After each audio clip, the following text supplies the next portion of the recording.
तुम्हें सच में लगता है कि मैं तुमसे माफी मांगने आई हूँ? बिल्कुल नहीं। तुम्हारे इस नाटक का असर विक्रम पर हो सकता है, मुझ पर नहीं।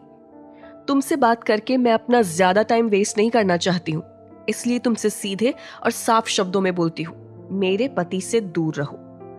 आरोही की बात सुनकर शिवानी हंसने लगी और बोली, विक्रम और तुम्हारा पति? लगता है तुम्हारी याददाश्त कमजोर हो गई है।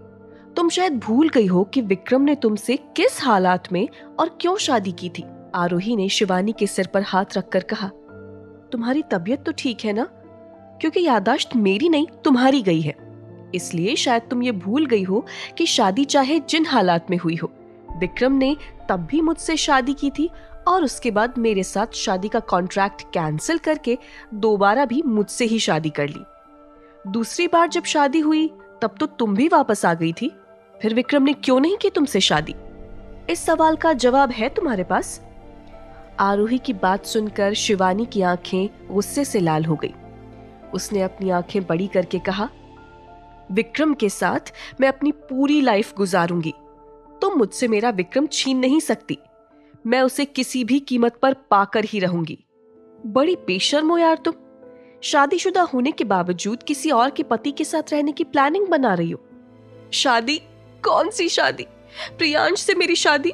वो शादी नहीं बल्कि एक समझौता है जो मुझे मेरे पापा की वजह से करना पड़ा था। मेरी आंखों के सामने मेरे भाई की जान चली गई। मेरी बात जिंदगी और मौत के बीच झूल रही है। इस दुनिया में कोई ऐसा नहीं है जिस पर मैं भरोसा कर पाऊं।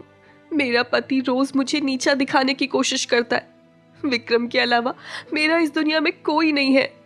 आरोही, मैंने अपने करियर में बहुत अच्छा नाम कमाया है। मेरे पास बहुत सारा पैसा भी जमा हो गया है। तुम चाहो तो मेरे सारे पैसे ले लो, लेकिन विक्रम की जिंदगी से चली जाओ। तुम तो विक्रम से प्यार भी नहीं करती हो, फिर तुम्हें विक्रम को छोड़कर जाने में क्या प्रॉब्लम है? आरोही ने शिवानी से कहा, तुम्हें गलत फहमी है, क्योंकि मैं विक्रम से बहुत प्यार करती हूँ, इसलिए मैं उसे कभी छोड़कर नहीं जाऊंगी।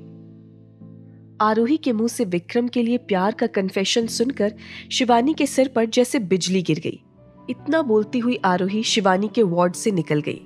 कॉरिडोर में आते ही आरोही की नजर वहां खड़े विक्रम पर गई।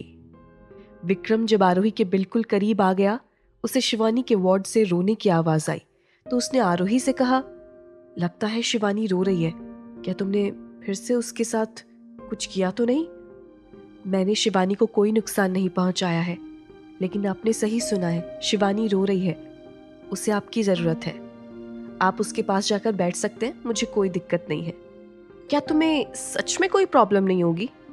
नहीं, मुझे सच में कोई प्रॉब्लम नहीं है, लेकिन अपने वादे से आप भी पीछे मत हटना। आपने मुझसे वादा किया है कि एक बार मैं शिवानी का सच आपके सामने लेकर आ गई तो आप उससे कभी नहीं मिलेंगे और उसे घर से भी निकाल देंगे।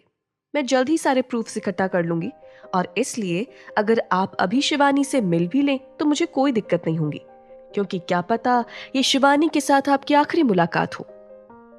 इतना बोलती हुई आरोही सीढ़ियों से होती हुई नीचे की तरफ जाने लगी। तभी वहां डॉक्टर आ गया। डॉक्टर ने विक्रम को आवाज देते हुए कहा, शिवानी अपने वार्ड में है और वो इस वक्त बहुत रो रही है। आप तो जानते ही हैं, उन्हें जो चोट अभी आई है उससे ज्यादा गहरी चोट उनके दिल पर लगी हुई है, जिसकी वजह से वो धीरे धीरे डिप्रेशन में जा रही हैं। उसकी ये हालत बस आप ही ठीक कर सकते हैं। मेरे ख्याल से आपको ज्यादा से ज्यादा समय शिवानी के साथ गुजारना चाहिए। डॉक्टर की बात सुनने के बाद विक्रम बिना कुछ बोले शिवानी के वार्ड की तरफ बढ़ गया। आरोही जब सीढ़ियों से नीचे जा रही थी तो उसे पीछे से स्वर्णा ने आवाज देकर रोक लिया। स्वर्णा ने आरोही के कंधे पर हाथ रखते हुए कहा, सरकार को तो आप जानती ही हैं, उन्हें झूठे और धोखेबाज लोग बिल्कुल नहीं पसंद। अगर उन्हें पता लग जाए कि कोई उन्हें धोखा दे रहा है तो वो उसके साथ अपने सारे रिश्ते हमेशा के लिए खत्म कर लेते हैं। लेकिन मेरे हिसाब से शिवानी मैडम की बात कुछ अलग है। शिवानी मैडम के साथ जो कुछ भी हुआ उसमें कहीं ना कहीं सरकार खुद को भी जिम्मेदार मानते हैं। आज अगर आप शिवानी मैडम को गलत साबित कर देंगी तो सरकार अपने वादे को पूरा करने के लिए शिवानी मैडम से कभी बात नहीं करेंगे। लेकिन फिर सरकार अपना गिल्ट कैसे खत्म कर पाएंगे? इसके बारे में आपने कभी सोचा है? इसके जवाब में आरोही ने कह दिया, मुझे किसी बात से कोई फर्क नहीं पड़ता। मुझे बस इतना पता है कि मैं विक्रम की ऑफिशियल वाइफ हूँ और मेरे पति के आसपास कोई भी दूसरी लड़की आएगी तो मैं उसे अपने पति की जिंदगी से दूर करके ही रहूंगी। इतना बोलती हुई आरोही ने स्वर्णा का हाथ अपने कंधे से हटाया और सीढ़ी से नीचे उतरने लगी। तभी किसी आदमी ने आरोही को पीछे से आवाज दी, आरोही, बहुत दिन हो गए थे तुमसे मिले हुए, और तुम हो कि मुझे इग्नोर करके जा रही हो।